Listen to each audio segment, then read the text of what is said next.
Could Showa Godzilla beat Godzilla Earth? This is going to be one of those where I'm going to get a lot of hate because, well, I don't follow the stupid conventions of the fandom.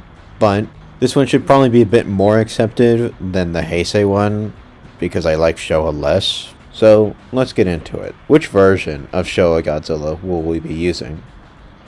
Well, I think it's only fair to use his later incarnations because, well, early on, yeah, he would be obliterated pretty easily. The original Godzilla gets maximal calculations into the multi-continental ranges.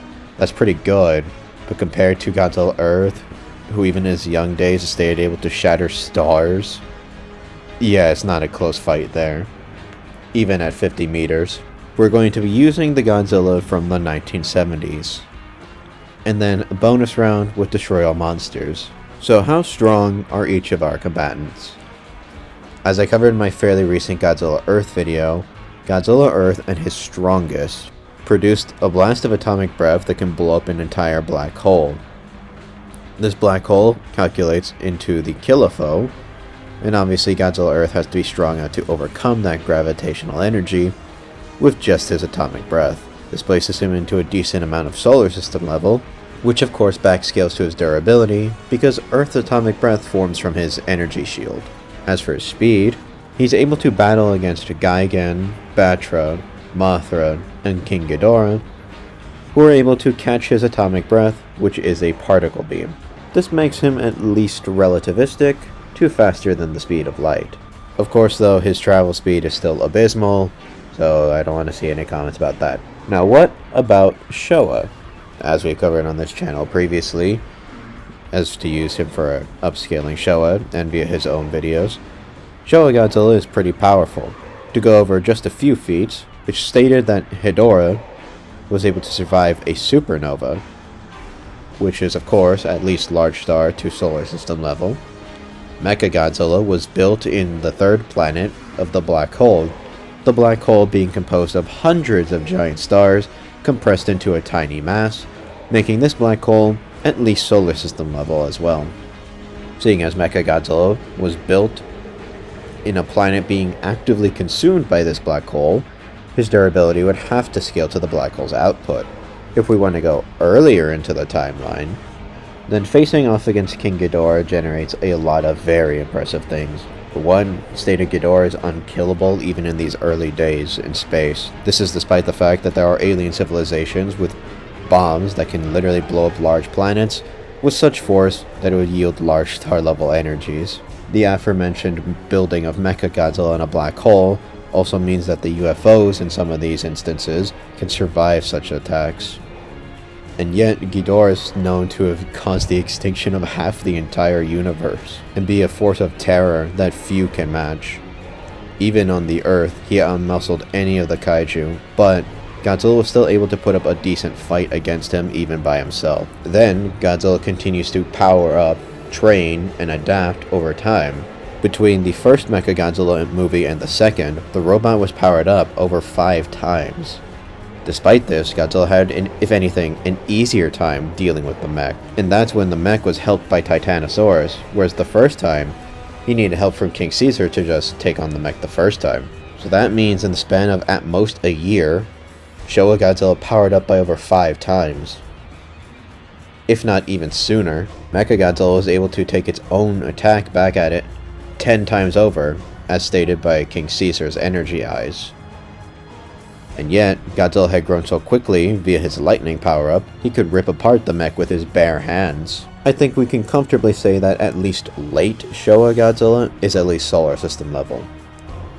Some people find the 4th dimensional stuff from Zone Fighter to be iffy, but Zone Fighter at least gives us more solar system scaling, since every Terror Beast is confirmed to be stronger than the Garuga nukes, and Godzilla could literally rip them apart with his bare hands.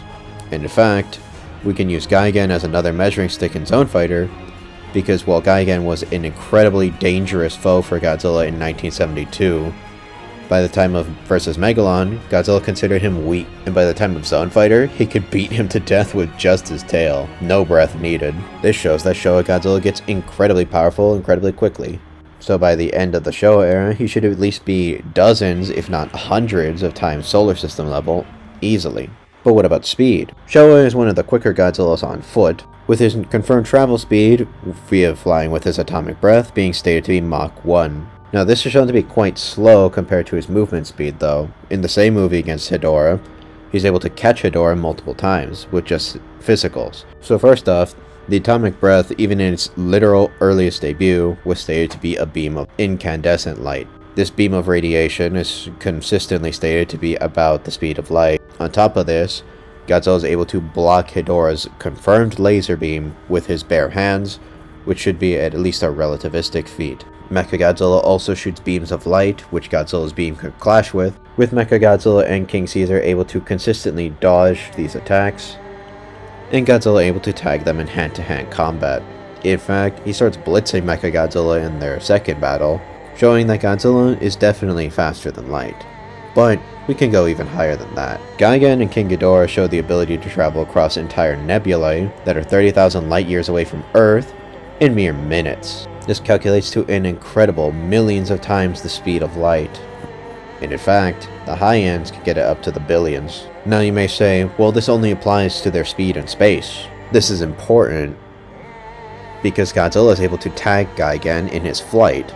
The same Gigan who literally just flew across nebulae in minutes, and is able to pretty easily blitz second Ghidorah, who's kind of a fool.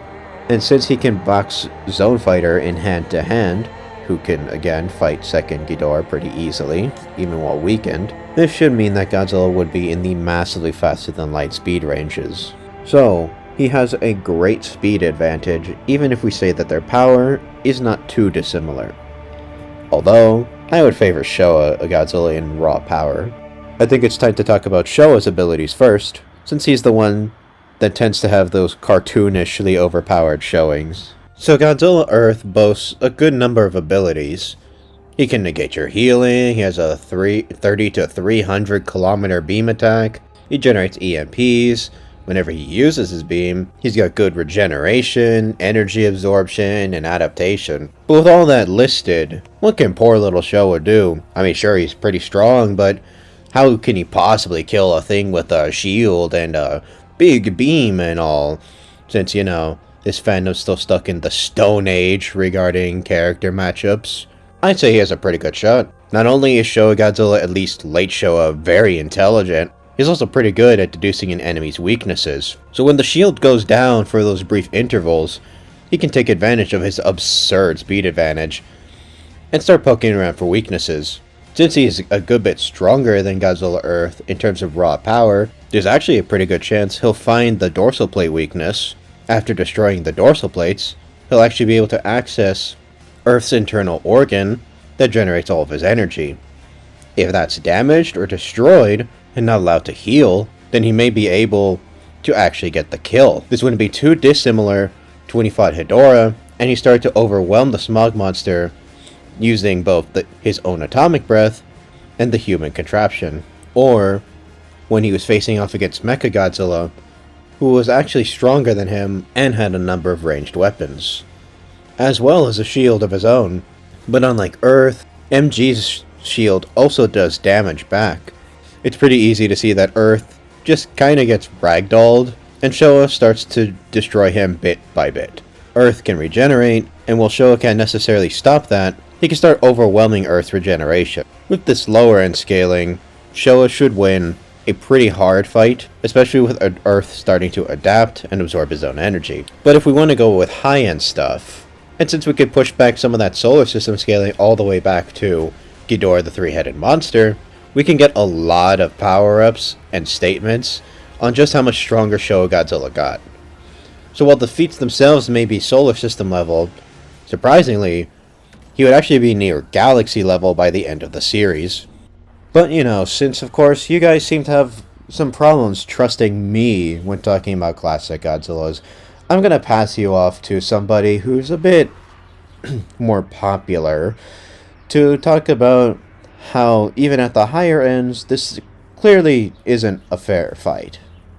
Thanks, Kingdom Monsters, for having me, and as he said, since you guys don't like to listen to him, I don't blame you. I'm here to kind of quell everyone's nerves. But moving on to higher ends, Showa Godzilla's canon spin-off show, being Zone Fighter, would give him 4D scaling by his 70s era, as he would find himself scaling such constructs such as Godzira's fourth dimensional net, which raises the dimensionality of the world around him. Godzilla scales to this as he scales to Zone Fighter, who destroyed this construct, literally cutting it in half, also subsequently killing Gojira as well. And keep in mind, this is pretty early in Zone Fighter's run, as he would go on to fight much stronger kaiju, such as the second generation Ghidorah. Stacked on the fact that Godzilla is pretty much equal to Zone Fighter at the time of the show, and he would also become stronger via multipliers and just training. Godzilla also scales closer to power to the original Ghidorah, who stated to be invincible in space, which means he could survive the Showa era black hole, which is stated to be the trap of the universe, which you could use to argue it to be above spaces such as the Gargo's traps, which are fourth dimensional realms. By comparison, Godzilla Earth can only be argued to be 4D by surviving Void Ghidorah's presence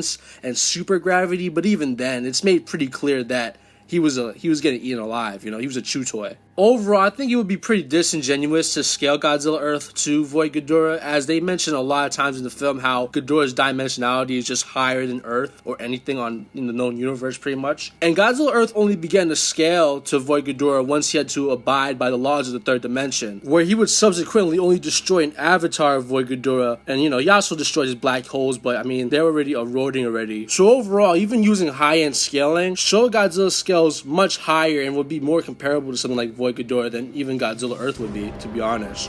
And that's about all I have to say on that matter, so I'm gonna send the mic back to Godzilla King of the Monsters. See ya! Even with high-end stuff, Showa Godzilla wins, and if anything, he stomps with this high-end stuff. Anyway, thank you all for watching. I can't wait for the comments who bitch about size and stuff, like that matters at this point. And for those of you who are actually smart enough to listen, I appreciate you.